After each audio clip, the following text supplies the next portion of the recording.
Assalamualaikum warahmatullahi wabarakatuh. Bulan puasa, bulan yang mulia, bulan di mana setan dikurung, dan bulan puasa adalah perisai bagi seorang muslim yang akan menahannya dari perbuatan maksiat dan juga keburukan yang akan menghantarkan kita ke dalam neraka. Rasulullah pernah bilang bahwa puasa adalah perisai dari neraka sebagaimana perisai kalian dalam perang. Tapi, meski begitu, mengapa faktanya maksiat, kejahatan tetap terjadi di bulan puasa? Coba ngaku, siapa yang suka mokel tengah hari? Allah menjamin surga, engkau malah memilih warteg. Sampai yang parah nih, kasus perang sarung, bahkan di Lampung hingga memakan korban jiwa, dan juga di Malang terjadi perampokan disertai pembunuhan. Begitu juga kasus para pemuda yang mabuk-mabukan terjadi di banyak daerah. Di Bojonegoro, 3 pemuda tewas karena minum minuman keras pada siang bolong saat orang lain sedang berpuasa. Apakah itu artinya puasa sudah tidak bisa lagi menjadi perisai? Sebenarnya apa sih makna puasa sebagai perisai? Jadi begini, Rasulullah SAW itu pernah ngomong bahwa Rob kita Azza wa Jalla berfirman, puasa adalah perisai yang dengannya seorang hamba membentengi diri dari api neraka, dan puasa itu untukku, akulah yang akan membalasnya. Hadis riwayat Ahmad, sahih.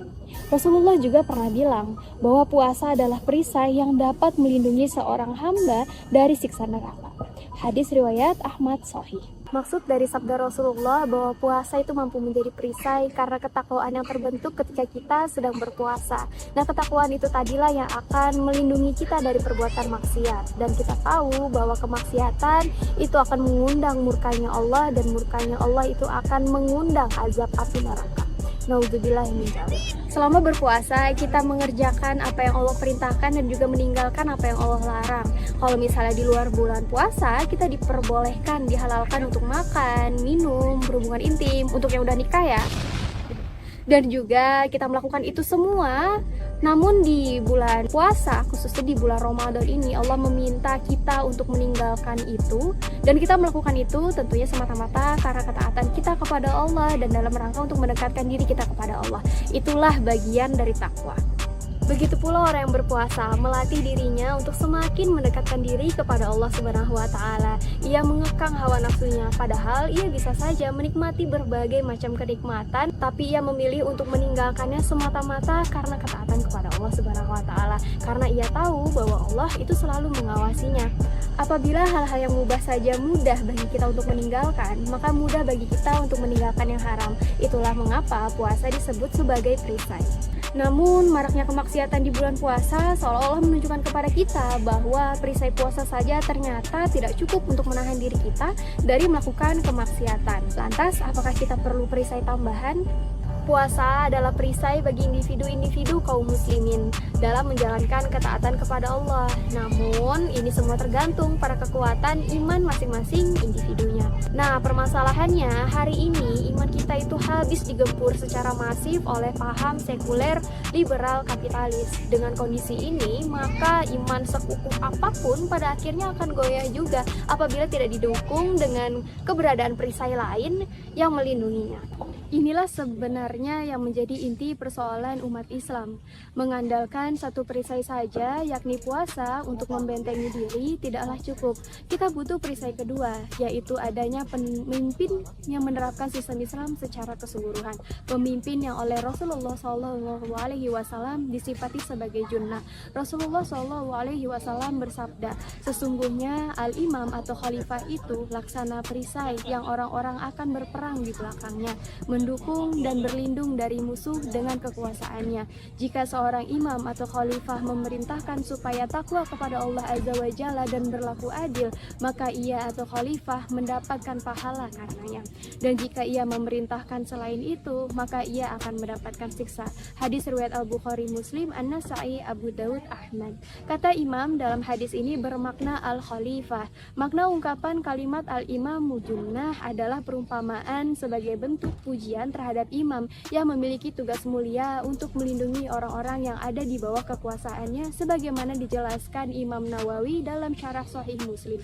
Imam itu perisai, yakni seperti as-sitar atau pelindung, karena imam atau khalifah menghalangi atau mencegah musuh dari mencelakai kaum muslimin dan mencegah antar manusia satu dengan yang lain untuk saling mencelakai, memelihara kemurnian ajaran Islam, serta manusia berlindung di belakangnya dan mereka tunduk di bawah kekuasaannya. Imam Abu Hamid Al-Ghazali dalam kitabnya mengumpamakan din dan kekuasaan atau kepemimpinan sebagai saudara kembar. Ad-din itu asas dan penguasa itu penjaganya, maka apa-apa yang tidak ada asasnya ia akan roboh, dan apa-apa yang tidak ada penjaganya maka ia akan hilang. Seorang imam atau khalifah diperintahkan oleh Allah Ta'ala dan Rasulnya untuk memerintah manusia yang ada di bawah kekuasaannya dalam ketaatan. Ia menerapkan semua hukum Allah, baik yang bersifat pencegahan maupun sistem sanksi, sehingga mampu mencegah umat dari perbuatan maksiat. Kiai Haji Dr. Handes Hafiz Abdurrahman MA dalam buku Diskursus Islam Politik dan Spiritual menjelaskan bahwa hadis al-imamu junnah memberikan ikhbar atau pemberitahuan yang berisi pujian, yaitu imam adalah laksana perisai. Adanya sesuatu yang dipuji tersebut membawa akibat tegaknya hukum Islam. Sebaliknya, apabila sesuatu yang dipuji tersebut tidak ada, hukum Islam tidak akan tegak. Alhasil, pujian tersebut merupakan qarinah jazimah atau indikasi yang tegas bahwa sesuatu yang dipuji tersebut hukumnya adalah wajib. Sesuatu yang dipuji itu tidak ada lain adalah khilafah Islam yang akan menjadi perisai bagi kaum muslim. Oleh karena itu, semua ulama bersepakat mengenai kewajiban mengangkat dan menegakkan khilafah Islam jika institusi tersebut tidak ada, baik dari kalangan ahlu sunnah wal jamaah, Syiah, Khawarij maupun Mu'tazilah. Semuanya berpendapat bahwa umat ini harus mempunyai seorang imam dan hukum mengangkatnya adalah wajib.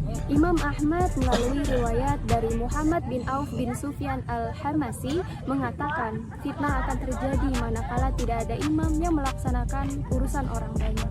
Dengan demikian, kita tidak cukup berperisai dengan puasa, tetapi kita butuh dua junah sekaligus. Junah yang pertama adalah tataran individu yang kita wujudkan dengan memperbagus puasa kita, mulai dari meluruskan niat, memahami hukum-hukum terkait puasa, dan menjauhkan diri dari hal-hal yang merusak pahala puasa kita.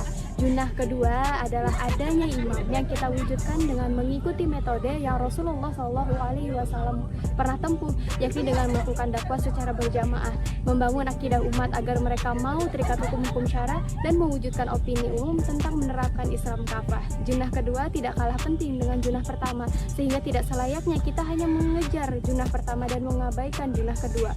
Bahkan junah pertama tidak akan sempurna tanpa adanya junah kedua. Keduanya wajib untuk kita jalankan.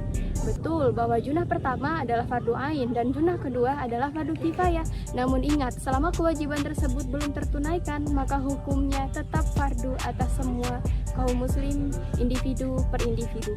Wallahu a'lam bishawab. Wassalamualaikum warahmatullahi wabarakatuh.